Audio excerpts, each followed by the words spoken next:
அன்புள்ள சகோதர சகோதரி, இயேசுவின் இணையற்ற நாமத்திலே அன்பான வாழ்த்துக்களை தெரிவித்துக் கொள்கிறேன். யோவான் எழுதின சுவிசேஷம் 9ஆம் அதிகாரத்திலே ஒரு அழகான அற்புதம் எழுதப்பட்டிருக்கிறது. இயேசுவினாலே செய்யப்பட்ட அந்த அற்புதத்தை நாம் இந்த நாளிலே தியானிப்பது நமக்கு பயனுள்ளதாக இருக்கும் என்று நினைக்கின்றேன். பிறவியிலேயே குருடனாக பிறந்த ஒருவர் இயேசுவின் வழியாக பார்வை பெறுகிறார். இதுதான் அந்த அற்புதத்தினுடைய மைய கருத்து. நான் அநேக சமயங்களிலே குருடன் என்று சொல்லக்கூடிய அந்த வார்த்தை இப்பொழுது நாம் வெகுவாக பயன்படுத்துவதில்லை. ஆனாலும் கூட அது எப்படியோ வந்து விடுகிறது. அதற்காக மன்னிப்பை உங்களிடத்துல கேட்டுக்கொண்டு இந்த செய்தியை நான் தொடர முயற்சி செய்கின்றேன். இந்த சுவிசேஷ புத்தகத்திலே இந்த பிறவி குருடன் என்று சொல்லக்கூடிய இந்த பகுதியில் நடந்த அற்புதம் யோவான் சுவிசேஷ புத்தகத்திலே இடம்பெற்றிருக்கின்ற ஒன்று. பிறவி குருடன் என்று பிறவியிலேயே ஒருவர் குணமாக இருக்கின்றார்.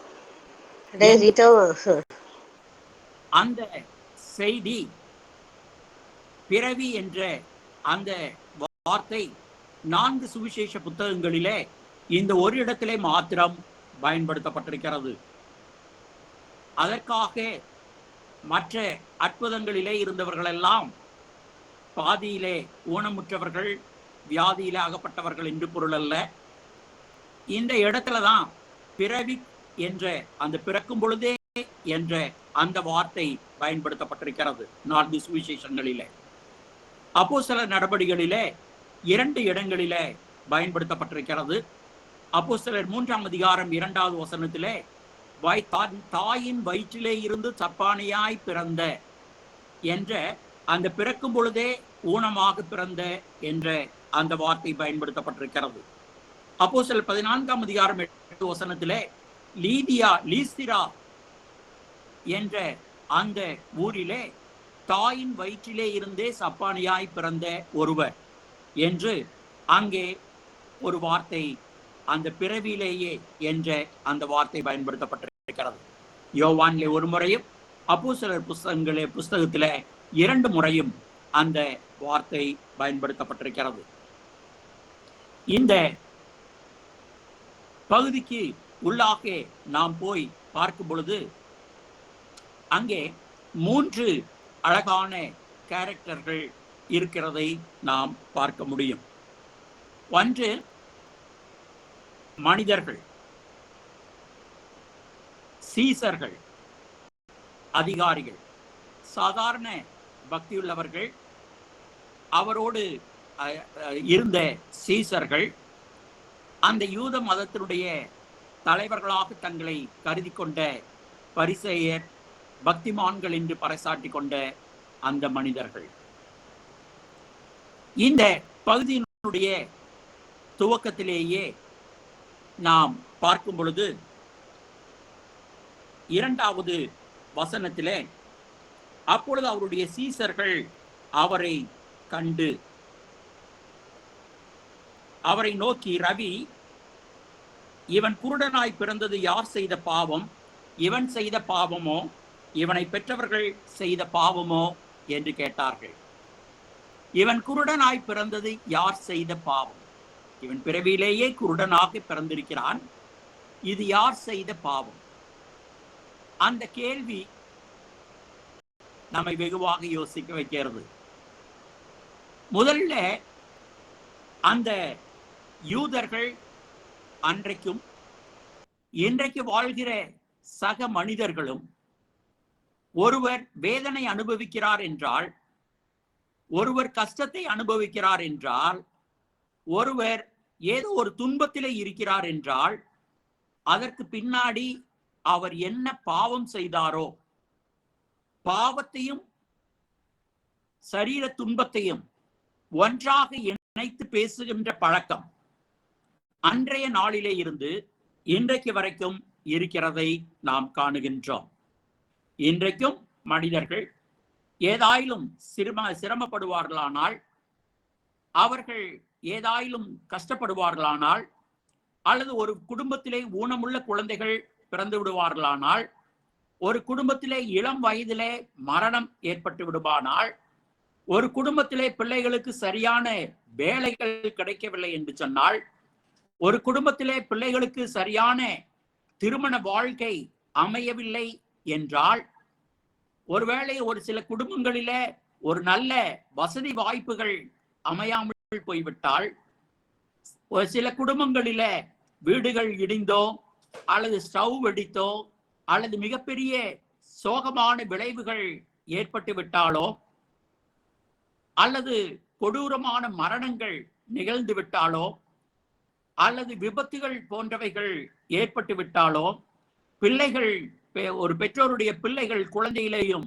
வாலிபத்திலேயும் மரணத்தை சந்திக்க வேண்டிய நிலை ஏற்பட்டாலோ அல்லது கேன்சர் போன்ற மிகப்பெரிய வியாதிகளை சந்திக்க நேரிட்டாலோ, மக்கள் சொல்லுவது உடனடியாக இவன் என்ன பாவம் செய்தானோ, சிறு வயதிலேயே மரித்து போய்விட்டான், இவன் என்ன பாவம் செய்தானோ, இவனுடைய வீட்டிலே இப்படிப்பட்ட வியாதிகள், இவன் என்ன பாவம் செய்தானோ, இவனுடைய வீட்டிலே ஊனமுற்ற பிள்ளைகள், இவன் என்ன பாவம் செய்தானோ, இவனுடைய வீட்டிலே விபத்துகள், மரணங்கள், வியாதிகள் என்று ஒவ்வொன்றாக ஏற்கனவே துன்பத்திலே இருக்கின்றவர்களுக்கு மேலும் துன்பத்தை கொடுக்கின்ற அந்த வாசகங்கள் பேசுகிறதை நாம் கவனிக்கின்றோம். இதே எண்ணங்கள் தான் அந்த யூத பாரம்பரியத்திலும் யூத மக்களிடத்திலும் இருந்தது.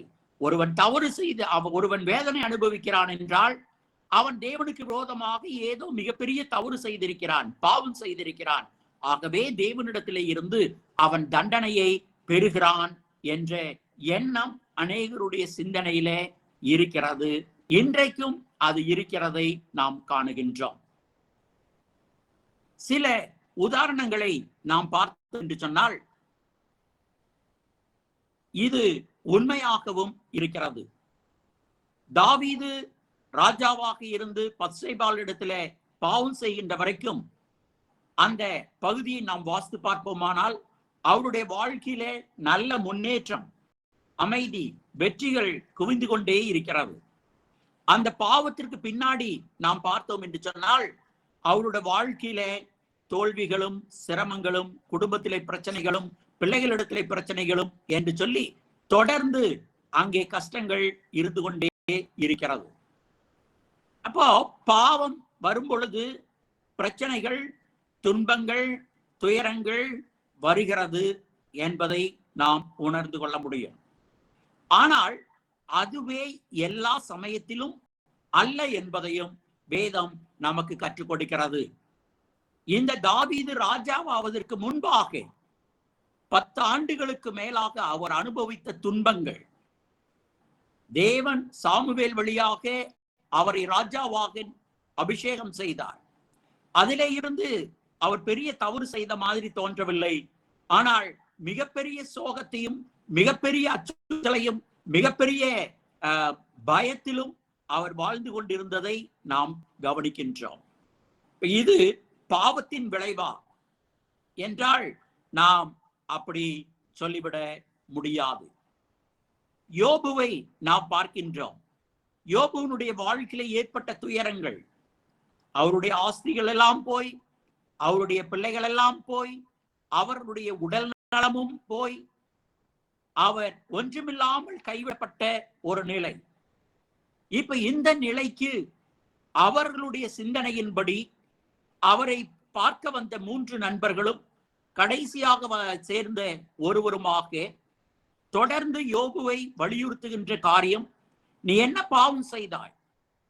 7 நாள் துக்கத்திலே இருந்த அளவுக்கு 7 நாள் அமைதியாக உட்கார்ந்த இடத்திலே ஒன்றும் சாப்பிடாமல் இருக்கின்ற அளவுக்கு நெருங்கிய அன்புள்ள நண்பர்கள், யோபுவை அதிகமாக தெரிந்திருந்த நண்பர்கள்.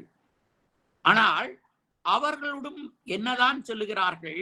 ஒவ்வொருவராக நீ என்ன தவறு செய்தாய், தேவனுக்கு விரோதமாக நீ என்ன பாவம் செய்தாய், இவ்வளவு கஷ்டத்தை அனுபவிக்கிறாயே. தேவன் நீதியுள்ளவர், அவர் துன்மார்க்கரைத்தான் தண்டிப்பாரை தவிர நீதிமானை ஒருபோதும் அவர் தண்டிக்க மாட்டார். எப்பொழுது நீ தண்டனைக்குள்ளாகி இருக்கின்றாய், அப்படியானால் நீ நீதிமான் அல்ல, நீ துன்மார்க்கன் தான் என்று சொல்லி தொடர்ந்து 9 முறை அவர் மீது குற்றம் சாட்டப்படுகிறது. அதற்கு 9 முறை அவர் பதிலும் சொல்லுகின்றார். அதை தொடர்ந்து தேவன் பெரும் காற்றிலே அங்கே தோன்றி, உங்களுக்கு என்ன தெரியும் என்று நீங்கள் இவ்வளவு பேசிக் கொண்டிருக்கிறீர்கள் என்று சொல்லி அவர்களுடைய வாதங்கள் எல்லாவற்றையும், ஒன்றுமில்லை, நான் உங்களுடைய கற்பனைகளுக்கு எட்டாதவன், என்னுடைய காரியங்கள் உங்களுடைய ஞானத்திற்கு அப்பாற்பட்டவைகள் என்று சொல்லி அவர் அநேக விஞ்ஞான உண்மைகளை, இந்த உலகத்தினுடைய தோற்றத்தை, சிருஷ்டிப்பை அவர் சொல்லுகின்றார். அப்போ யோபு துன்பப்பட்டது, அவ்வளவு துன்பங்களை அனுபவித்தது பாவத்தின் விளைவா என்றால் நாம் அப்படி சொல்ல முடியாது. புதிய ஏற்பாட்டுக்குள்ளாக நாம் வரும்பொழுது அநேக உதாரணங்களை பார்க்க முடியும். யோவான் ஸ்நானகன் சிறு வயதிலேயே 32, 33 வயதுக்கு முன்பாகவே அவர் தன்னுடைய மரணத்தை, கோரமான மரணத்தை, சிறைச்சேதம் செய்யப்பட்டு சந்திக்கின்ற அந்த மரணம், இயேசுவாலே ஸ்திரீகளிலே பிறந்தவர்களிலே பெரியவன் என்று சொல்லி பாராட்டப்பட்ட அந்த மாபெரும் மனிதன் வனாந்தரத்திலே இருந்து கூக்குரலிட்ட பொழுது திரளான ஜனங்கள் அவரை நோக்கி வந்தார்கள். இவர் போகல, அவரை நோக்கி ஓடி வருகின்ற அளவுக்கு ஒரு ஈர்ப்பு சக்தி படைத்த ஒரு மனிதன், தேவனுடைய பிள்ளையாக இருந்த அவர் ஒரு கொடூரமான மரணத்தை இளம் வயதிலே சந்தித்தார். அப்படியானால் அவர் துன்மார்க்கர், அவர் பாவத்தினாலே அது வந்தது என்று நாம் எடுத்துக்கொள்ள முடியாது. நம்முடைய ஆண்டவராகி இயேசு இந்த உலகத்திலே வாழ்ந்த பொழுது 33 வயதில உலகத்திலே மிகப்பெரிய கொடூரமான தண்டனை என்று சொல்லப்படுகின்ற சிலுவை மரணத்தை அவர் சந்தித்தாரே, அது பாவத்தின் விளைவா? அந்த தண்டனை, அவ்வளவு சாட்டையடிகள் வாங்கினாரே, அவ்வளவு உபத்திரவங்கள் அந்த நேரத்திலே அனுபவித்தாரே, அது எந்த பாவத்தினுடைய விளைவு? அதனால பாவம் செய்தால்தான் இந்த பிரச்சனை, துன்பங்கள் வருகிறது என்ற அந்த நிலைப்பாடு கொஞ்சம் மாறுகிறதை நாம் பார்க்கிறோம். ஸ்தேவான் இளம் வயதிலேயே ஆண்டவருடைய சுவிசேஷத்தை அறிவித்த காரணத்தினாலே மிக கொடுமையான மரண நிலை, கல்லெறிந்து கல்லுகளினாலே அடித்து கொலை செய்கின்ற ஒரு நிலைக்கு தள்ளப்பட்டாரே. அப்போஸ்தலர் 12ஆம் அதிகாரத்துல இயேசுவோடு கூடவே இருந்த பேதுரு, யோவான், யாக்கோப்பு என்று அந்த முதல் ரவுண்டிலே இருந்த அந்த யாக்கோப்பு சிறைச்சேதம் செய்து கொலை செய்யப்பட்டாரே, அவர் அது பாவத்தின் விளைவா என்று சொன்னால் அப்படி இருப்பதற்கு வாய்ப்பில்லை. அப்போஸ்தலனாகிய பவுல் தன்னுடைய நாட்களிலே அனுபவித்த துன்பங்கள் ஏராளம். பசியாயிருந்தேன், கப்பல் சேதத்திலே இருந்தேன், நிர்வாணியாயிருந்தேன், ஒரு சமயத்திலே அவரை அடித்து செத்து போய்விட்டான் என்று தூக்கி போட்டுவிட்டு போய்விட்டார்கள். அந்த நிலைக்கு தள்ளப்பட்ட ஒரு கடைசி இடத்திற்கு போய் வந்த ஒரு நிலை. அப்படியானால் அவர் செய்த பாவத்தினுடைய விளைவுதான் இவைகள் என்று ஒரு தீர்மானத்திற்கு வந்துவிட முடியுமா என்று சொன்னால் அப்படியும் நாம் யோசிக்க முடிவதில்லை.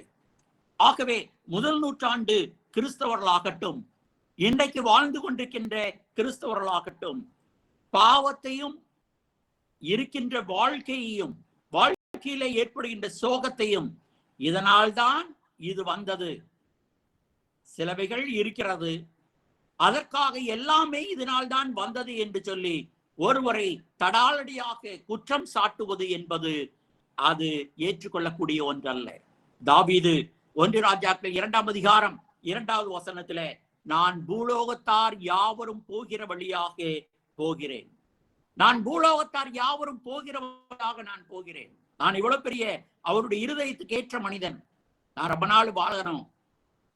சுமார் 70 வயதிலே தான் அவர் மரித்து போனார். அப்பொழுது அவர் சொல்லுகிறார், பூலோகத்தார் எல்லாருக்கும் இதாயா நியதி, அந்த வழியாக நானும் போகிறேன், அவ்வளவுதான். நான் கடவுளுடைய பிள்ளையா இருக்கிறேன், அதனால எனக்கு ஒரு ஸ்பெஷல் கேட் அல்ல, எனக்கு ஒரு ஸ்பெஷல் வழி அல்ல. நான் தேவனுடைய ஊழியக்காரனாய் இருக்கிறேன், அதனால எனக்கு ஒரு ஸ்பெஷல் வழியில நான் போறேன் இல்ல. பூலோகத்தார் யாவரும் போகிற வழியாக நான் போகிறேன் என்று சொல்லுகின்றார். ஆகவே இந்த எண்ணத்தை நாம் முதல்ல மாற்றிக்கொள்ளணும். அந்த மனிதன் குருடனாய் பிறந்த பொழுது அந்த மக்களுடைய எண்ணங்கள் அப்படித்தான் இருந்தது. என்ன பாவம் செய்தான், என்ன நடந்தது, உடனடியாக அவர்கள் எண்ணத்துக்கு வந்தது அதுதான். ஆகவே நாம் நம்முடைய சக சகோதரர்களுடைய வீடுகளில, நம்முடைய சக உறவுகள் வீடுகளில, சக கிறிஸ்தவர்களுடைய வீடுகளில, ஊழியக்காரர்களுடைய வீடுகளில, பக்தியாக வாழ்கின்றவர்களுடைய வீடுகளில சோகங்கள் வரும் பொழுது நமக்கு தெரியாம இவர் என்ன பாவம் பண்ணாரு, யோபுவை துளைத்தெடுத்த அந்த கேள்விகள் நம்மையும் துளைத்து எடுக்கிறது சில சமயங்களில. ஆனால் அந்த கேள்விகளை கேட்பதை நாம் தவிர்த்து விடுவது நல்லது. இது தேவனுடைய சித்தம். கேள்வி கேட்க வேண்டிய அவசியம் நம்மிடத்திலே இல்லை, கேள்வி கேட்க முடியாது. ஏலி சொல்றார் இல்லையா, அவர் கர்த்தர் தம்முடைய பார்வைக்கு நலமானபடி செய்வாராக, அவ்வளவுதான் விஷயம். அதனால இவைகள் எல்லாம் பூலோகத்தார் போகிற வழியிலே போகின்ற ஒரு விஷயங்கள். இங்கே அவரை பார்த்து கேட்கப்படுகின்ற கேள்வி 9ஆம் அதிகாரம் 2-3 வசனத்திலே சீசர்கள் கேட்டதை மறுபடியும் படிக்கிறேன். அப்பொழுது அவருடைய சீசர்கள் அவரை நோக்கி, ரபி, இவன் குருடனாய் பிறந்தது யார் செய்த பாவம்? முதல்ல அவன் கேட்கிறான் பாருங்க, இவன் செய்த பாவமா? அவன் பிறக்கும் பொழுதே குருடனாய் பிறக்கிறான். ஒரு தண்டனை, அவர்களுடைய பார்வையில ஒரு தண்டனையோடு பிறக்கிறான். அந்த தண்டனைக்கு என்ன காரணம்? இவன் செய்த பாவமா? பிறக்கும் பொழுதே குருடனாய் பிறந்து விட்டான். அப்பொழுது அதுக்கு முன்னாடி எப்ப அவன் பாவம் செஞ்சிருப்பான்? ஆனால் இந்த கேள்வியை கேட்கிறார்கள், இவன் செய்த பாவமா? அப்படியானால் இவன் என்பவன் அதற்கு முன்னாடி இருந்தானா? அல்லது 2 கருத்துக்கள் அதற்கு விளக்கம் சொல்லுகின்றார்கள். ஒன்று, ஒரு குழந்தை தாயின் வயிற்றிலேயே பாவம் செய்ய ஆரம்பிக்கிறது என்று சில பேர் அதற்கு விளக்கத்தை கொடுக்கவும் தயாராகத்தான் இருக்கின்றார்கள். தாயின் வயிற்றிலே உருவாகும் பொழுது அல்லது 3-4 மாதங்களிலே குழந்தையாய் கருவாக இருக்கும் பொழுது அந்த குழந்தை பாவம் செய்கிறது. இப்படி ஒரு கருத்து, இப்படி ஒரு நிலைப்பாடு அந்த யூத நம்பிக்கையிலே இருக்கத்தான் செய்கிறது. இன்னும் சில மக்கள், மனிதனுடைய ஆத்மா உலகம் உண்டாகுவதற்கு முன்பாகவே படைக்கப்பட்டு விட்டது, அது 7ஆம் வானத்திலோ எங்கோ ஒரு இடத்திலே பத்திரமாக வைக்கப்பட்டிருக்கிறது, அவைகள் பரிசுத்தமானவைகள். அந்த ஆத்மா ஒரு குழந்தை பிறக்கும் பொழுது ஒருவருக்குள்ளாக வருகிறது. இப்ப இந்த பரிசுத்தமாய் இருக்கின்ற அந்த ஆத்துமாக்களில சில ஆத்துமாக்கள் பாவம் செய்து விடுகிறது. துரதிருஷ்டவசமாக அந்த ஆத்துமாக்கள் சில பேருடைய கருவிலே வந்து விடுகிறது, அதனால ஊனம் ஏற்படுகிறது என்று சொல்லுகின்றவர்கள் இருக்கின்றார்கள். ஆனால் இந்த கருத்துக்கள் எல்லாம் ஏற்புடைய கருத்துக்களாகவோ, நம்முடைய அறிவுபூர்வமாக ஏற்றுக்கொள்ளக்கூடிய கருத்துக்களாகவோ, அல்லது வேதாகமத்தின்படி ஏற்றுக்கொள்ளக்கூடிய கருத்துக்களாகவோ இருப்பதற்கு வாய்ப்பு இல்லை. ஏனென்றால் இது அவர்களுடைய நம்பிக்கை தானே தவிர இந்த 2 வாதங்களும் ஏற்புடைய ஒன்றாக இருப்பதற்கு வாய்ப்பு இல்லை. அப்படியானால் 2வது கருத்துக்கு வருகின்றார்கள், இவனை பெற்றவர்கள் செய்த பாவமோ? முதல்ல இவன் செய்த பாவமோ, இப்பொழுது இவனை பெற்றவர்கள் இப்படிப்பட்ட ஒரு பாவத்தை அவர்கள் செய்தார்களா? இவனை பெற்றவர்கள் செய்த பாவமோ என்று சொல்லி பெற்றோருடைய பாவம் பிள்ளைகளுக்கு வருகிறது என்ற ஒரு நிலைப்பாட்டுக்கு வருகின்றார்கள். இதைத்தான் நம்முடைய மக்கள் ஜென்ம பாவம் என்று சொல்லுகின்றார்கள். அப்படியானால் ஆதாம் ஏவாள் பாவம் செய்தான், அந்த பாவம் அவனுடைய பிள்ளைகளுக்கு, அந்த பாவம் அவனுடைய பிள்ளைகளுக்கு, அவர்களுடைய பிள்ளைகளுக்கு என்று சொல்லி தொடர்ந்து வருகிறது. ஒரு குழந்தை பிறக்கும் பொழுதே பாவியாக உலகத்திலே பிறக்கிறது. ஆகவே அந்த குழந்தைக்கே நாம் ஞானஸ்நானம் கொடுத்து விட வேண்டும். இந்த ஒரு நம்பிக்கைக்கு, இந்த ஒரு கருத்துக்கு மக்கள் வந்து விடுகிறதை நாம் பார்க்கின்றோம். ஆனால் வேதாகமம் வித்தியாசமாக சொல்லுகிறதை நாம் பார்க்கின்றோம். குழப்பமான சில விளக்கங்கள் பகுதியை வைத்து கொடுக்கின்ற விளக்கங்கள் குழப்பிக் கொண்டிருக்கின்றவர்கள் இருக்கத்தான் செய்கின்றார்கள். ஆனால் யாரும் விளக்கம் கொடுக்காமல் விளங்கிக் கொள்ளுகின்ற பகுதிகள் வேதாகமத்திலே இருக்கத்தான் செய்கிறது. எசேக்கியேல் 20ஆம் அதிகாரம் 18வது வசனத்தை நாம் வாசிக்கும் பொழுது, எசேக்கியேல் 18ஆம் அதிகாரம் 20வது வசனம், பாவம் செய்கிற ஆத்துமாவே சாகும், குமாரன் தகப்பனுடைய அக்கிரமத்தை சுமப்பதும் இல்லை, தகப்பன் குமாரனுடைய அக்கிரமத்தை சுமப்பதும் இல்லை. நீதிமானுடைய நீதி அவன் மேல்தான் இருக்கும், துன்மார்க்கனுடைய துன்மார்க்கமும் அவன் மேல்தான் இருக்கும். இப்ப நீதிமானுடைய நீதி அவன் மேல்தான் இருக்கும், துன்மார்க்கனுடைய துன்மார்க்கமும் அவன் மேல்தான் இருக்கும். அதே மாதிரியாக பாவம் செய்கிற ஆத்துமாவே சாகும். தகப்பன் குமாரனுடைய பாவத்தை சுமப்பதில்லை, குமாரன் தகப்பனுடைய அக்கிரமத்தை சுமப்பதும் இல்லை என்று இதுக்கு யாரும் விளக்கம் கொடுக்கணுங்கிற அவசியம் இல்லை. தெளிவாக எழுதப்பட்டிருக்கின்ற வசன பகுதியை நாம் இங்கே வாசிக்கின்றோம். 18ஆம் அதிகாரம் 1-4 வசனங்களில நாம் வாசிக்கும் பொழுது இன்னும் தெளிவாக சொல்லுகின்றார். அதே அதிகாரத்துல, பிதாக்கள் திராட்சை காய்களை தின்றால் பிள்ளைகளின் பற்கள் கூசி போயின என்னும் பழமொழியை நீங்கள் இஸ்ரவேல் தேசத்தை குறித்து சொல்லுகிறது என்ன? இனி இஸ்ரவேலில் இந்த பழமொழியை சொல்லுவது இல்லை என்பதை என் ஜீவனை கொண்டு சொல்லுகிறேன் என்று கர்த்தராகிய ஆண்டவர் உரைக்கிறார். இதோ எல்லா ஆத்துமாக்களும் என்னுடையவைகள், தகப்பனின் ஆத்துமா எப்படியோ அப்படியே மகனுடைய ஆத்துமாவும் என்னுடையது, பாவம் செய்கிற ஆத்துமாவே சாகும் என்று சொல்லுகின்றார். இன்னும் விளக்கமாக 14ஆம் அதிகாரம், எசேக்கியேல் 14ஆம் அதிகாரம் 20வது வசனத்துல, நோவாவும் தானியேலும் யோபுவும் அதன் நடுவில் இருந்தாலும் அவர்கள் தங்கள் நீதியினால் தங்கள் ஆத்துமாக்களை மாத்திரம் தப்புவிப்பார்களே அல்லாமல் குமாரனையாயிலும் குமார்த்தியாயிலும் தப்புவிக்க மாட்டார்கள் என்று என் ஜீவனை கொண்டு சொல்லுகிறேன் என்பதை கர்த்தராகிய ஆண்டவர் உரைக்கிறார். இந்த வசனங்கள், தெளிவாய் சொல்லப்படுகின்ற வசனங்கள் நமக்கு என்ன சொல்லுகிறது? யார் ஒருவன் பாவம் செய்கிறானோ அவன் சாவான். சாவான் என்றால் பிரிக்கப்படுவான். அப்படியானால் தேவனை விட்டு பிரிக்கப்படுவான். ஏசாயா 59ஆம் அதிகாரம் 1-2வது வசனத்துல, உங்கள் அக்கிரமங்களே உங்களுக்கும் தேவனுக்கும் நடுவாக பிரிவினையை உண்டாக்குகிறது. பாவம் தேவனை விட்டு மனிதனை பிரிக்கிறது. யாருடைய பாவம்? என்னுடைய அப்பாவுடைய பாவம் அல்ல. என்னுடைய அப்பாவுடைய பாவம் அல்லது ஆதாமுடைய பாவம் ஒருவேளை நான் குழந்தையாய் பிறக்கும் பொழுதே என்னுள் வந்திருந்தாள், நான் தேவனுடைய பிள்ளை என்று சொல்ல முடியாது, என்னை பிரித்திருக்கும். அப்படி அல்ல, பாவம் செய்கிற ஆத்துமாதான் சாகும்.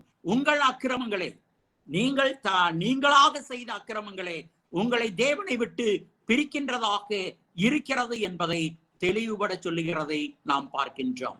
ஆகவே ஒரு குழந்தை பிறக்கும் பொழுது பாவியாக பிறப்பது இல்லை. ஒரு குழந்தை ஒரு குடும்பத்திலே பிறக்கும் பொழுது பாவம் அதிலே சார்வதில்லை. பாவத்தின் அந்த காரியம், பெற்றோர்களுடைய பாவத்தை சுமந்து கொண்டு எந்த குழந்தையும் பிறப்பது இல்லை என்று சொல்ல பார்க்கின்றோம். ஒரு கருத்தை சொல்லுவார்கள், பாவம் தொடர்ந்து வருவதில்லை, ஆனால் பாவத்தினுடைய விளைவு தொடர்ந்து வருகிறது. The sin is not passes on, but the consequence of the sin is passes on. பாவம், என்னுடைய பாவம் என்னுடைய பிள்ளைகளுக்கு வர்றதில்லை, பெற்றோர்களுடைய பாவம். ஆனால் அந்த பாவத்தினுடைய விளைவு அடுத்த சந்ததியை, தொடர்ந்து வருகின்றவர்களை பாதிக்கிறது. இதுதான் சரியான ஒன்று. பாதிப்பு மற்றவர்களுக்கு வருகிறது. இப்ப இவர்களுடைய கேள்வி, இவர்கள் பெற்றவர்கள் செய்த பாவமா? பாவம் இவனுக்கு வந்து விட்டது, இவன் பாவியாகத்தான் பார்க்கிறார்கள், அவனை பாவி என்றுதான் சொல்லுகின்றார்கள். அதற்கு என்ன காரணம்? இவன் ஊனமாக பிறந்தான் என்றுதான் காரணமாக இருக்கிறது. ஒரு கெட்ட ராஜாவுடைய மகன் நல்ல ராஜாவாக ஆட்சி செய்திருக்கிறான் என்பதை வேதத்திலே வாசிக்கிறோம். ஒரு நல்ல ராஜாவுடைய மகன் கெட்ட ராஜாவாக ஆட்சி செய்திருக்கிறான் என்பதையும் நாம் வேதத்திலே வாசிக்கின்றோம். உதாரணமாக எசேக்கியா ராஜாவுடைய மகன் மனாசே. எசேக்கியா ராஜா தேவனுக்கு உகந்த மனிதனாக வாழ்ந்த ஒரு நல்ல சிறப்பான ஒரு ராஜா. தாவீதை போல இருதயத்தை கொண்டவன், ஆட்சி செலுத்துகின்றவன் என்று தேவனாலே பாராட்டப்பட்ட ஒரு ராஜா. ஆனால் அவனுடைய மகனாகிய மனாசே முற்றிலுமாக நேர்மாறாக, அப்படியே எதிர்மறையாக இருந்து அவர் ராஜாவாக உடனே விக்கிரக தோப்புகளை எல்லாம் உண்டாக்கி தேவனை விட்டு பின்வாங்கி போன, விலகி போன ஒரு ராஜாவாக இருந்தார். அப்போ பரிசுத்தவான்களுடைய பிள்ளைகள் கெட்டவர்களாகவும் இருப்பதற்கு வாய்ப்பு இருக்கிறது. அவனுடைய மகன் ஆமோன், அவனும் ஒரு மோசமான ராஜாவாக இருந்தான். 2 ராஜாக்கள் 21ஆம் அதிகாரத்துல நாம் வாசிக்க முடியும். அடுத்து ஆமோன் என்று சொல்லக்கூடிய மிக மோசமான விக்கிரக வழிபாடுகளிலே இருந்த மிக மோசமான ராஜாவுடைய மகன் யோசியா. அவர் நல்ல ராஜாவாக, தேவனுடைய இருதயத்துக்கு ஏற்ற ஒரு மனிதனாக, தாவீதை போல நல்ல ஆட்சி செய்த விசுவாசமுள்ள மனிதனாக அவர் ஆட்சி செய்தார் என்று 2 ராஜாக்கள் 22ஆம் அதிகாரத்துல நாம் படிக்க முடியும். இப்போ நல்ல பெற்றோருக்கு பிறந்தவர்கள் தீயவர்களாக மாறுகின்றவர்களும் இருக்கின்றார்கள். தீயவர்களுக்கு பிறந்தவர்கள் பிள்ளைகள் நல்லவர்களாக இருப்பதற்கும் வாய்ப்புகள் இருக்கிறது. ஆனா அதனுடைய தாக்கம் இருக்கத்தான் செய்கிறது. ஒரு தாய் தகப்பன்மார்கள் மோசமான நடக்கையுள்ளவர்களாக இருந்தால் கொஞ்சம் அதனுடைய தாக்கம் பிள்ளைகளுக்கு இருக்கு. ஆனால் அதற்காக அவருடைய பிள்ளைகளும் அப்படித்தான் இருப்பார்கள் என்று சொல்லக்கூடிய அந்த வாதத்தை நாம் அப்படியே ஏற்றுக்கொள்வதற்கு வாய்ப்பு இல்லை. அதோடு கூட ஒரு குழந்தை பாவத்தில் பிறக்கிறார்களா என்றால், பிறக்கும் பொழுது ஒரு குழந்தை பாவிகளாக பிறப்பது இல்லை. ஆனால் பாவத்தினுடைய விளைவு தொடர்கிறதை நாம் கவனிக்கின்றோம். ஆதாம் ஏவாள் பாவம் செய்தார்கள். அந்த பாவம் நமக்கு வர்றதில்லை. வந்து நாம் பிறக்கும் பொழுதே நாம் தேவனுடைய பிள்ளைகள் என்ற அந்தஸ்தை நாம் இழந்து விடுவதில்லை. தேவனை விட்டு நம்மை ஆதாமுடைய பாவம் நம்மை பிரித்து விடுவதில்லை. ஆனால் ஆதாம் ஏவாள் பாவம் செய்ததின் வழியாக தேவன் சொன்னார், நீ மண்ணாய் இருக்கிறாய், மண்ணுக்கு திரும்புவாய் என்றார். அப்ப அந்த மரணம் என்று சொல்லக்கூடிய சரீர மரணம் என்ற ஒன்று அந்த பாவத்தின் விளைவாக வந்த ஒன்று. உன் நெற்றி வியர்வை நிலத்திலே சிந்த பாடுபடுவாய், அவைகள் முள்ளையும் குறுக்கையும் உழைப்பிக்கும், நீ பிரசவ வேதனைப்படுவாய். இவைகள் எல்லாம் பாவம் அல்ல, தொடர்ந்து வரல அடுத்த சந்ததிக்கு. ஆனால் பாவத்தினுடைய விளைவு, அதனால் கிடைத்த அந்த தண்டனை இன்றைக்கு நம்மையும் பாதிக்கக்கூடிய ஒன்றாக இருக்கிறது. ஒரு 40-45 வயதிலே இருக்கின்ற ஒருவர் மிக துன்மார்க்கமாக வாழ்கின்ற ஒரு வாழ்க்கையில அதிகமாக மது அருந்திவிட்டு வேகமாக 2 சக்கர வாகனத்திலே பயணம் போய் ஒரு விபத்திலே மாட்டி கை கால்கள் இழந்தவராக படுக்கையிலே கிடத்தப்பட்டார். இப்ப மதுபானம் செய்தது அவனுடைய பாவம். ஆனால் அவனுடைய பிள்ளைகள் என்ன ஆவாங்க? அந்த குடும்பம் என்ன ஆகுன்னு நினைக்கிறீங்க? ஒரு சம்பாதிக்கின்ற ஒரு நிலையிலே இருக்கின்ற ஒருவன், வருமானம் ஈட்டுகிற ஒரு நிலையிலே இருக்கின்ற இடத்திலே இருக்கின்ற ஒருவன் படுக்கையிலே படுத்து விட்ட காரணத்தினாலே அந்த பிள்ளைகள் ஒருவேளை கல்லூரி படிக்க போக முடியாமல், அவர்கள் ஒரு நல்ல ஆடைகளை அணிய முடியாமல், அவர்கள் ஒரு நல்ல வீட்டிலே வாழ முடியாமல் அந்த குடும்பம் கஷ்டப்படும். இது இருக்கு. ஆனால் பாவம் என்பது தொடர்ந்து வருவதில்லை. அவன் செய்த பாவத்திற்கு அவனவன் தன் கிரியைகளுக்கு கணக்கு ஒப்புவிக்கணுமே தவிர, நான் எங்க அப்பா செய்த கிரியைகளுக்கு கணக்கு ஒப்புவிக்கணுங்கிற அவசியத்துல நான் இல்லை. என்னுடைய கிரியைகளுக்கு நான் கணக்கு ஒப்புவிக்க வேண்டுமே தவிர, என்னுடைய கிரியைகளுக்கு கணக்கு ஒப்புவிக்க வேண்டிய இடத்துல என்னுடைய பிள்ளைகள் இல்லை. ஆனால் அதனுடைய விளைவு, என்னுடைய ஒரு பெற்றோர் பண்ணின அந்த பாவத்தினாலே வந்த விளைவு, கஷ்டம் அந்த குடும்பத்தை பாதிக்கிறது. ஒரு சகாப்தம் அல்லது ஒரு ஒரு வம்சம் அல்லது ஒரு குடும்பம், அதனுடைய தாக்கங்கள் இருக்கத்தான் செய்கிறது. அவன் படுத்து விட்டால் அவனுடைய பிள்ளைகள் படிப்பு போய் அவளுடைய முன்னேற்றம் பாதிக்கப்பட்டு கிட்டத்தட்ட அவர்கள் சிரமத்திலே இருக்கின்றதை காணுகின்றோம். அதைத்தான் ஆண்டவர் சொல்லுகிறார். 10 கட்டளையிலே அவர் சொல்லும் பொழுது, மேலே வானத்திலும் கீழே பூமியிலும் பூமியின் கீழ் தண்ணீரிலும் இருக்கின்றவைகளுக்கு ஒப்பாக யாதொரு விக்கிரகத்தையும் உண்டாக்க வேண்டாம், அவைகளை நமஸ்கரிக்கவோ சேவிக்கவோ வேண்டாம். உன் தேவனாகிய கர்த்தராகிய நான் எரிச்சலுள்ள தேவனாய் இருந்து அவர்களை 3ஆம் 4ஆம் தலைமுறை மட்டும் விசாரிக்கிறவர்களாய் இருப்பேன் என்று சொல்லுகின்றார். அப்போ இதை வைத்துக் கொண்டு பாவம் பாத்தியா 3-4 தலைமுறைகள், அப்படியானால் பாவம் தொடர்ந்து வருகிறது, ஜென்ம பாவம் இருக்கிறது என்று வாதிடுகிறவர்கள் இருக்கின்றார்கள். இப்போ ஒரு ராஜா பாவம் செய்தான், ஒரு ஜெனரேஷன், ஒரு பகுதி மக்கள் பாவம் செய்தார்கள். இப்ப பாவம் செய்ததன் விளைவாக இவர்கள் எருசலேம் அந்த இஸ்ரவேலர்களையே எடுத்துக்கொள்ளுவோம். அவர்கள் பாவம் செய்ததன் விளைவாக இஸ்ரவேல் மக்கள் அசீரியாவுக்கு அடிமைகளாக போனார்கள். எருசலேம் பகுதியில் இருந்த யூதா மக்கள் பாபிலோனுக்கு அடிமைகளாக போனார்கள். பாவம் செய்தது ஒரு தலைமுறை, ஆனால் அங்கே போய் அவர்கள் எவ்வளவு நாட்கள் அடிமைகளாக இருந்தார்கள்? 2-3 தலைமுறைகள். மேலே போன அசீரியாவுக்கு போனவர்கள் தலைமுறைகளாக அடிமைகளாக இருந்தார்கள். அப்போ அடிமைத்தனம் என்பது எந்த அளவுக்கு வந்தது, எத்தனை தலைமுறைகளை பாதித்தது. ஆனால் பாவம் அல்ல, அதனுடைய விளைவுதான் அந்த மக்களை பாதித்ததை தவிர அவர்கள் செய்த பாவத்தினாலே அடிமைகளாக போனார்கள். அங்கே இருந்து வெளியே வர்றதுக்கு கொஞ்சம் நாட்கள், அதனுடைய பிள்ளைகள், அவனுடைய பேர பிள்ளைகள், இவ்வளவு பேரு தொடர்ந்து அவர்கள் அடிமைத்தனத்திலே இருக்க வேண்டிய நிலை ஏற்பட்டது. ஆகவே பாவம் செய்கிற ஆத்துமாதான் சாகும் என்ற அந்த நிலைப்பாடுதான் சரியான ஒன்று. ஆகவே ஒரு குழந்தை பிறக்கும் பொழுது உலகத்திலே பாவியாக பிறப்பது இல்லை. ஒரு குழந்தை பிறக்கும் பொழுது தேவனுடைய மடியிலே தேவனுடைய பிள்ளையாக பிறக்கிறது. ஆகவேதான் ஆண்டவர் சொல்லுகிறார், நீங்கள் மனம் திரும்பி இந்த சிறு பிள்ளைகளை போல் மாறாவிட்டால் பரலோக ராஜ்யத்திலே பிரவேசிக்க மாட்டீர்கள். எப்படி யோசித்து பாருங்கள், நீங்கள் மனம் திரும்பி இந்த சிறு பாவியை போல் மாறாவிட்டால், குழந்தை பாவத்திலே பிறக்கிறது என்றால் இந்த சின்ன பெரிய பாவியாக நீ சின்ன பாவியாக மாறாவிட்டால் பரலோகத்திற்கு வர முடியாது, பரலோக ராஜ்யத்தை சுதந்திரிக்க முடியாது என்று சொல்லி இருப்பாரா? இல்ல, குழந்தைகள் பாவமற்றவர்களாக இருக்கிறது, இப்படிப்பட்டவர்கள் என்னிடத்திலே வருவதற்கு அனுமதி கொடுங்கள், அவர்களை தடை செய்யாதிருங்கள் என்று சொல்லுகிறதை நாம் பார்க்கின்றோம்.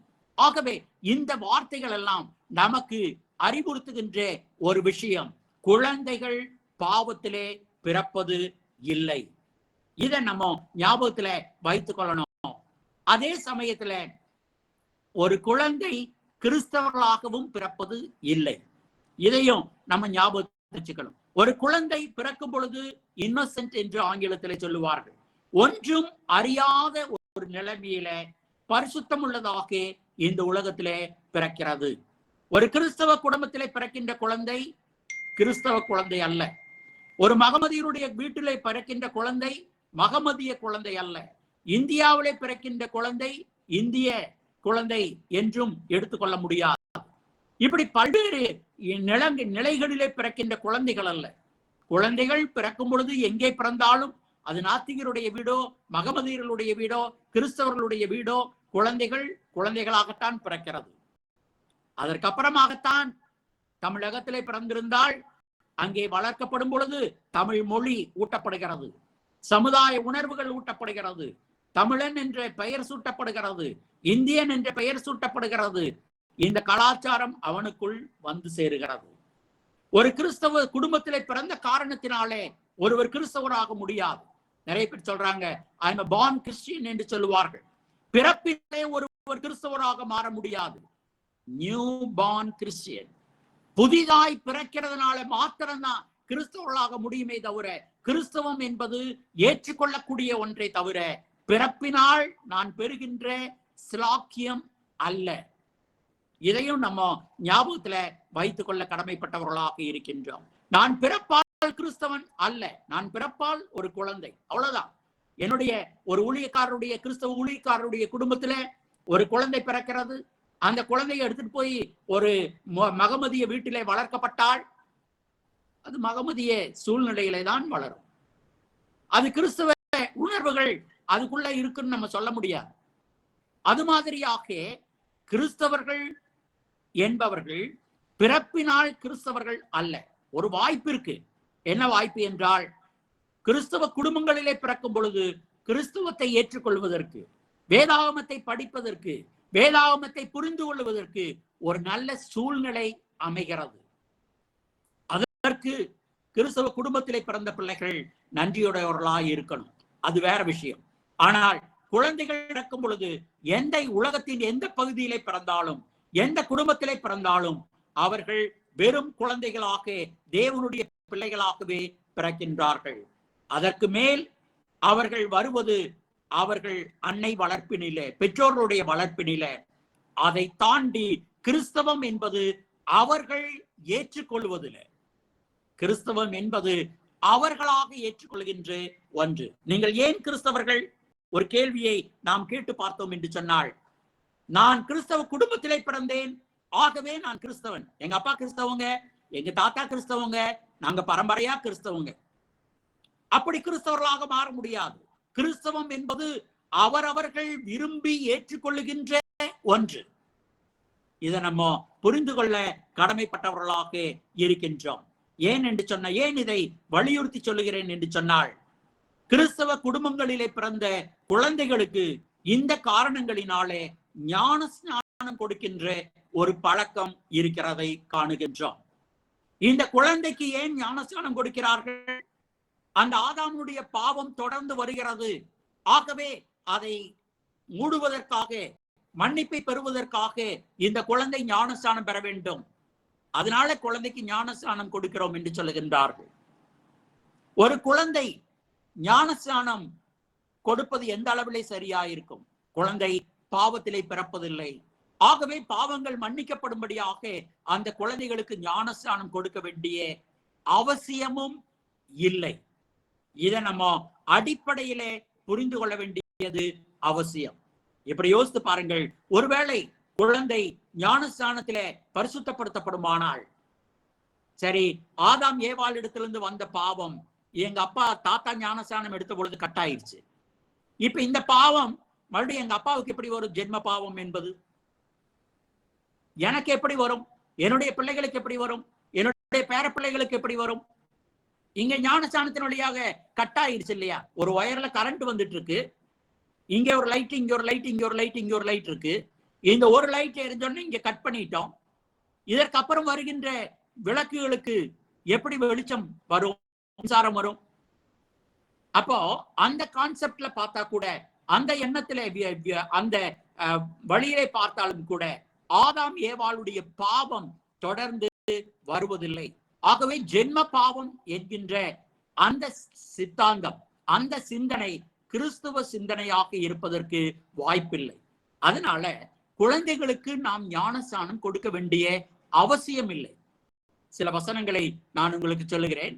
ஞானஸ்நானம் எப்பொழுது எடுக்க வேண்டும்? மார்க் 16ஆம் அதிகாரம் 16வது வசனம் சொல்லுகிறது, விசுவாசம் உள்ளவனாகி ஞானஸ்நானம் பெற்றவன். ஒவ்வொரு வார்த்தையும் யோசிச்சு பாருங்க. ஞானஸ்நானம் பெற்றவன். குழந்தைக்கு ஞானஸ்நானம் அந்த குழந்தை கேட்டுச்சா? நான் ஞானஸ்நானம் பெற்றுக்கொள்கிறேன் என்று ஆசைப்பட்டதா? அந்த குழந்தை விசுவாசித்ததா? அந்த குழந்தை நான் ஞானஸ்நானம் பெற்றுக்கொள்கிறேன் என்று சொல்லி முன் வந்ததா? எதுவுமே இல்லை. குழந்தைக்கு ஞானஸ்நானம் என்பது அவருடைய விருப்பத்தை அறியாமல், அவருடைய விருப்பத்தை கேட்காமல், அல்லது கேட்கின்ற நிலையில் இல்லாமல், கேட்க முடியாமல் யாரோ ஒருவர் ஞானஸ்நானம் என்ற பெயராலே தெளிக்கப்பட்டதுதான். அதை தவிர ஞானஸ்நானம் என்ற லிஸ்ட்ல நாம கொண்டு வர முடியாது. இந்த வசனம் தெளிவாய் சொல்லுகிறதை பாருங்கள். விசுவாசம் உள்ளவனாக்கி ஞானஸ்நானம் பெற்றவன். ஞானஸ்நானம் கொடுக்கப்பட்டவன் அல்ல, யாரோ ஒருவர் கொடுக்கிறார்கள், அது வேற விஷயம். ஆனால் ஞானஸ்நானம் என்பது திணிக்கப்படுவதல்ல, ஆசையோடு பெற்றுக்கொள்கின்ற ஒன்று, விசுவாசத்தோடு பெற்றுக்கொள்கின்ற ஒன்று. விசுவாசம் எப்படி வரும்? ஆதலால் விசுவாசம் கேள்விப்படுகிறதுனாலே வரும். எதை கேள்விப்படுகிறதுனாலே? வேத வசனத்தை கேள்விப்படுகிறதுனாலே. ஆக ஒருவர் எப்பொழுது கிறிஸ்தவராக மாறுகின்றார்? வசனத்தை கேள்விப்பட்டு விசுவாசித்து ஞானஸ்நானம் பெற்றதன் வழியாக கிறிஸ்தவராக மாறுகின்றார். ஆகவே ஒரு குழந்தை வசனத்தை கேட்கக்கூடிய நிலையிலும் வயதிலும் இல்லை. ஞானஸ்நானம் நான் பெற்றுக்கொள்கிறேன் என்று ஆசையோடு பெற்றுக்கொள்ளுகின்ற நிலையிலும் இல்லை என்பதை காணுகின்றோம். இதைத்தான் மத்தேயு 28ஆம் அதிகாரம் 18-19வது வசனத்துல, வானத்திலும் பூமியிலும் சகல அதிகாரமும் எனக்கு கொடுக்கப்பட்டிருக்கிறது, ஆகையால் நீங்கள் புறப்பட்டு போய் சகல ஜாதிகளையும் சீசராக்கி பிதா குமாரன் பரிசுத்தாவின் நாமத்தினாலே ஞானஸ்தானம் கொடுங்கள். ஞானஸ்தானம் என்பது சீசர்கள் பெற்றுக் கொள்ளுகின்ற ஒன்று. அடுத்த வசனத்தை பாருங்க. நான் அவர்களுக்கு சொன்ன எல்லாவற்றையும், நான் உங்களுக்கு சொன்ன எல்லாவற்றையும் அவர்கள் கை கொள்ளும்படி அவர்களுக்கு உபதேசம் பண்ணுங்கள். ஞானஸ்தானம் பெற்றவர்கள் திரும்ப இயேசுவினுடைய உபதேசத்தை கை கொள்ளும்படியாக உபதேசிக்கப்பட வேண்டும். ஆகவே குழந்தை ஞானஸ்தானம் பெறுகிறது என்பது வேதத்தினுடைய ஆதாரம் இல்லாத ஒரு செய்திதானே தவிர தெளிவான ஆதாரம் இல்லாத செய்திகள் தான். அப்போஸ்தலர் 2ஆம் அதிகாரம் 38வது வசனத்துல, நீங்கள் ஒவ்வொருவரும் மனம் திரும்பி இயேசு கிறிஸ்துவினுடைய நாமத்தினாலே உங்களுடைய பாவங்கள் மன்னிக்கப்படும்படியாக ஞானஸ்நானம் பெற்றுக்கொள்ளுங்கள். நாம் பெற்றுக்கொள்ளுகின்ற ஒன்று, அதான் ஞானஸ்நானம். குழந்தை விரும்பி கேட்பதும் இல்லை, குழந்தை பெற்றுக்கொள்வதும் இல்லை. அந்த குழந்தைக்கு ஞானஸ்நானம் என்ற பெயராலே யாரோ ஒருவர் தூக்கி கொண்டு வந்து அங்கே நிறுத்துகின்றார்கள். அழுது கொண்டு கத்திக்கொண்டும் அங்கே அந்த நிகழ்ச்சி, குழந்தை அழுகும் பொழுதும் கத்திக்கொண்டும் இருக்கும் பொழுது அந்த நிகழ்ச்சி நடக்கிறதை நாம் காணுகின்றோம். அதை ஞானஸ்நானம் என்று நம்பிக்கொண்டிருக்கின்ற மக்களை நாம் இன்றைக்கும் காணுகின்றோம். ஆகவே வேதம் சொல்லுகிறது ஒரே ஒரு ஞானஸ்நானம். அந்த ஒரு ஞானஸ்நானம் எது? அந்த ஒரு ஞானஸ்நானம் என்பது விசுவாசம் உள்ளவனாகி பெறுகின்ற ஞானஸ்நானம். அந்த ஒரு ஞானஸ்நானம் என்பது எது? மனம் திரும்பி பெற்றுக் கொள்கின்ற ஞானஸ்நானம். ஆகவே ஒருவர் வேத வசனத்தை கேட்டு உண்மையான விசுவாசத்தோட, உண்மையான மனம் திரும்புதலோட இயேசுவை தேவனுடைய குமாரன் என்று அறிக்கை செய்து பிதா குமாரன் பரிசுத்த ஆவியின் நாமத்தினாலே பாவங்கள் மன்னிக்கப்படும்படியாக பெறுகின்ற ஞானஸ்நானம் தான் ஒரே ஞானஸ்நானம் என்பது. ஆகவே ஏதோ நான் சிறு வயதிலே ஞானஸ்நானம் பெற்றுவிட்டேன், எங்க அப்பா சொன்னாங்க, எங்க தாத்தா சொன்னாங்க, எங்க அம்மா சொன்னாங்க, இது மாதிரி போட்டா இருக்குது, எங்களுக்கு வீடியோ இருக்கு, அவைகள் அல்ல. ஞானஸ்நானம் பெற்றுக்கொள்ளுகிறவன். அப்ப பெற்றுக்கொள்ளுதல் என்பது வேறு, கொடுக்கப்படுதல் அல்லது திணிக்கப்படுதல் என்ற அவை வேறு என்பதை நாம் காணுகின்றோம். ஆகவே அந்த நிலையில நாம் ஏமாந்து போக வேண்டிய அவசியத்திலே இல்லை. ஆகவே இந்த விஷயங்கள் நமக்கு சொல்லுகிற ஒரு விஷயம், அந்த மனிதன் ஊனமாய் பிறந்தது, குருடனாய் பிறந்தது அவன் செய்த பாவத்தினாலும் அல்ல, அவனுடைய பெற்றோர்கள் செய்த பாவத்தினாலும் அல்ல என்பதை நாம் இந்த பகுதியில விளங்கிக் கொள்ளுகின்றோம். அடுத்த இடத்திற்கு போகும் பொழுது 9ஆம் அதிகாரம் 14வது வசனத்துல நாம் இன்றைய நாளில ஒரு கேரக்டர் மாத்திரம்தான் பார்க்க போறோம், மக்களை மட்டும்தான் பார்க்க போறோம். தொடர் செய்தியாக வருகின்ற வாரங்களில கர்த்தர் சித்தமானால் இயேசுவை பற்றி, அதற்கப்புறமாக அந்த குருடனை பற்றி என்று ஒவ்வொரு கேரக்டராக நாம் படிக்க இருக்கின்றோம். ஆகவே அடுத்து இந்த மக்கள் பார்க்கிறோம் 9ஆம் அதிகாரம் 14வது வசனத்துல, இது ஓய்வு நாள் என்றார்கள். இது ஓய்வு நாள் ஆயிற்றே, இவர் எப்படி இந்த விஷயத்தை செய்யலாம்? என்ன செஞ்சிட்டார்? அப்படி அவர் எச்சில் துப்புகின்றார், உமிழ்நீரினாலே சேற்றை உண்டாக்கி கண்ணிலே பூசுகின்றார். யோசித்து பாருங்க, எவ்வளவு எச்சில் தேவைப்பட்டிருக்கும் கண்ணில பூசுறதுக்கு, எவ்வளவு மண் தேவைப்பட்டிருக்கும், அதை குலைக்கிறதுக்கு என்ன வேலை செஞ்சிருப்பாரு, அதை எடுத்து அடுத்தவங்க கண்ணில பூசுறது. இதை ஓய்வு நாளிலே வேலை செய்யக்கூடாது, ஒரு வேலையும் செய்யாதிருப்பாயாக. இந்த கற்பனையோடு இணைத்து இந்த எச்ச துப்பனது, அதை போட்டு அந்த சேராக கலக்கினது, அதை எடுத்து கண்ணுல பூசினது ஓய்வு நாள் பிரமாணத்தை மீறிய செயல். இந்த நிலைப்பாட்டுக்கு அவர்கள் வருகிறதை நாம் காணுகின்றோம். அது மாத்திரமல்ல, இன்னும் அநேக பாரம்பரியமாக செய்து கொண்டு வருகின்ற வினோதமான பழக்கங்கள் கூட இருக்கிறதை நாம் வாசிக்க முடியும், நாம் கேள்விப்பட முடியும். பாத்திரத்துல ஒரு எண்ணெய் எடுத்து ஊத்துனா அதுவும் ஒரு வேலையாக பார்க்கப்பட்டது. விளக்குக்கு திரி போட்டோம்னு வச்சுக்கலாமே ஓய்வு நாள்ல, அது கூட ஒரு வேலையாக அந்த நாளிலே கருதப்பட்டது. ஆணி வைத்த ஒரு செருப்பு, அதை போட்டோம்னா அந்த ஆணியை சுமக்கிறோம், அது ஒரு வேலை, அது ஓய்வு நாள் பிரமாணத்தை மீறுகின்ற செயல். கையில் இருக்கிற நெகத்தை வெட்டுறது கூட அது ஒரு வேலை, அது ஓய்வு நாள் பிரமாணத்தை மீறுகின்ற ஒரு செயல். முடிய வெட்டுறதோ பிடுங்கிறதோ அதுவும் கூட ஒரு வேலை, அதுவும் ஓய்வு நாள் பிரமாணத்தை மீறுகின்ற ஒன்று. ஒரு ஆபத்தில் இருக்கின்ற ஒரு மனிதனுக்கு மருந்து கொடுக்கலாம், ஆனா சுகமாகிற அளவுக்கு மருந்து கொடுக்க கூடாது. ஃபர்ஸ்ட் எய்ட் மாதிரி அவசரத்துக்கு ஏதோ ஒண்ணு கொடுக்கலாமே தவிர அவன் சுகம் அளிக்கின்ற அளவுக்கு போயிடக்கூடாது. கால் உடைந்தால் கட்டு போட்டால் கூட அதுவும் ஓய்வு நாளிலே தவறு. இப்படி நிறைய சின்ன சின்ன விஷயங்கள் எல்லாம் ஓய்வு நாளிலே தவறு தவறு என்று சொல்லிக்கொண்டே வந்தார்கள். இன்றைய நவீன மக்கள், இன்றைய நாளில நான் இஸ்ரவேல் தேசத்துக்கு போயிருந்த பொழுது ஒரு மேல் மாடியில தங்கியிருந்தேன்.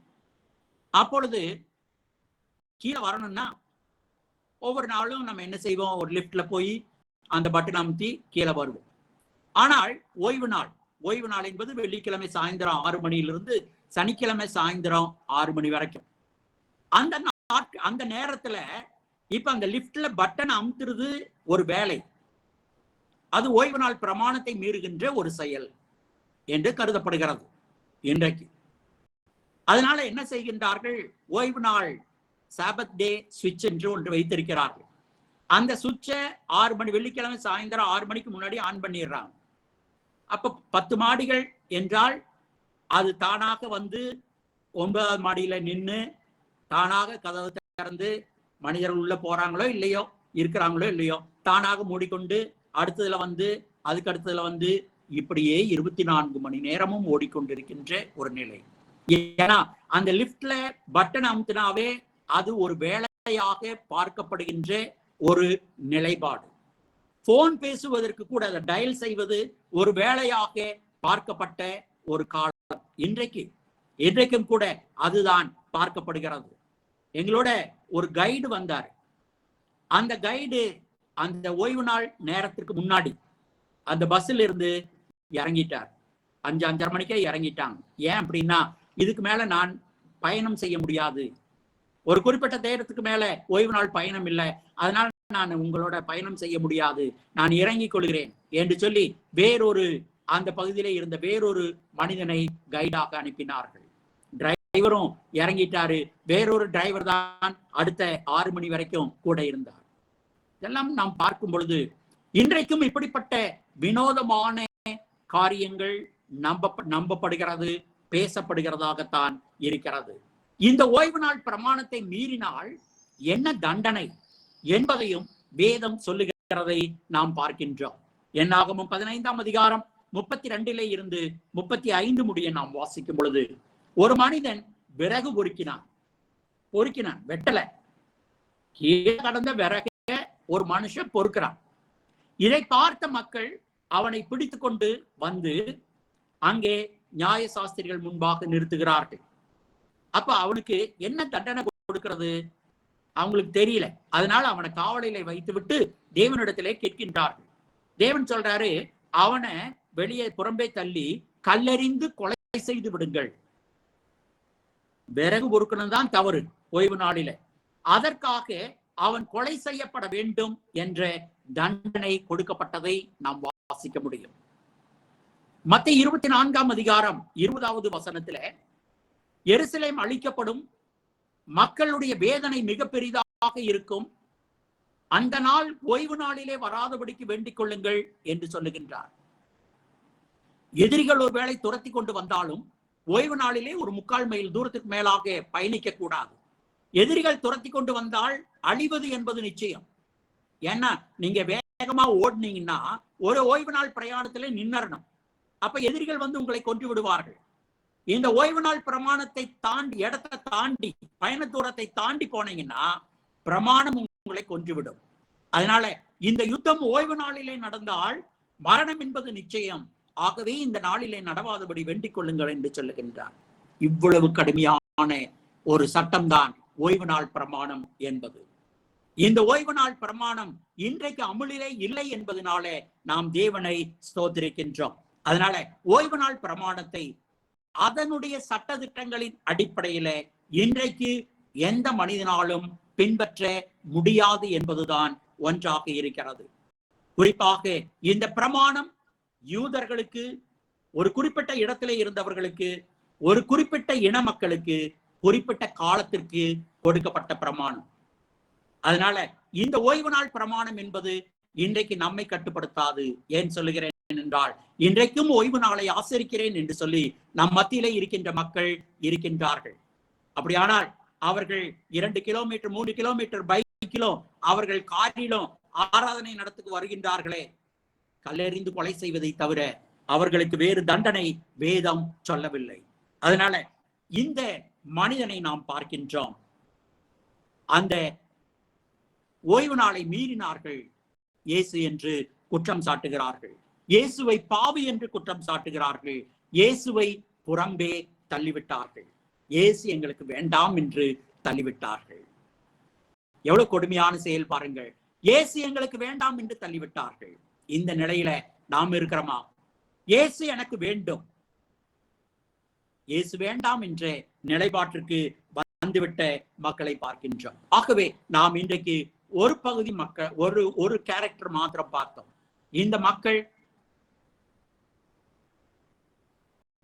எவ்வளவு பாரம்பரியங்களை பின்பற்றினார்கள். நாம் அந்த பாரம்பரியங்களை தூக்கி எறிந்துவிட்டு உண்மையாக வேதம் என்ன சொல்லுகிறது என்பதை தெளிவாக கற்றுக்கொண்டு அதன் பாதையிலே நடப்பதே நம்முடைய வாழ்வின் லட்சியமாக இருக்கட்டும். மற்றவைகள் எதுவானாலும் அந்த எண்ணங்களை நாம் தூக்கி எறிவோம். தேவன் உங்களை ஆசீர்வதிப்பாராக. சகோதரருக்கு மிக்க நன்றி. இந்த நாளில் கூட இந்த யோவான் 9ஆம் அதிகாரத்திலிருந்து இயேசு செய்த அந்த அற்புதத்தில் மூலமாக அநேக காரியங்களை சகோதரர் மூலமாக நாம் கேட்டோம். மெய்யாவே தேவனுடைய வார்த்தையை நாம் கேட்டு அதை உள்வாங்கி அதில் உள்ள கற்றுக்கொள்கிற அநேக காரியங்களை நாம் உணர்ந்து செயல்படும் பொழுது மெய்யாவே தேவனுடைய பிரியத்தை நாம் சம்பாதித்துக் கொள்ள முடியும். இந்த நாளிலும் கூட, அதாவது அந்த பிறவி குருடன், அப்படி குருடனாய் பிறந்தது யார் செய்த பாவம் என்ற அந்த கேள்வியோடு ஆரம்பித்து இன்றைக்கும் கூட இப்படிப்பட்ட நம்பிக்கை உள்ள அநேகர் வாழ்ந்து கொண்டுதான் இருக்கிறார்கள். பைபிள் கையில் இருந்தாலும் இப்படிப்பட்ட எண்ணங்களை பேஸ் பண்ணி நிறைய பிரிவினை கூட்டத்தார் இன்றைக்கு வாழ்ந்து கொண்டுதான் இருக்கிறார்கள். நாம் பிரித்தெடுக்கப்பட்டு தேவனுடைய வார்த்தைக்கு செவி கொடுத்து உண்மையான ரட்சிப்பை, பாவம் மன்னிப்பு பெற்றோம் அநேகருக்கு நாம் உதவ தேவன் நம்மை ஆயத்தப்படுத்தி வருகிறார். எனவே இந்த நாளிலும் கூட அநேக காரியங்களை நாம் கற்றுக்கொண்டோம். அதை கேட்டு அதை அறியாமல் இருக்கிற அநேகருக்கு நாம் உதவி செய்ய தேவன் தாமே உதவி செய்வாராக.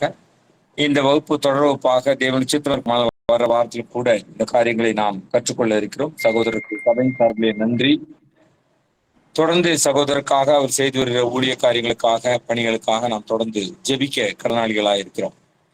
நிறைவாக நாம் ஜெபம் செய்து இந்த வேத பாட வகுப்பை நாம் நிறைவு செய்வோம்.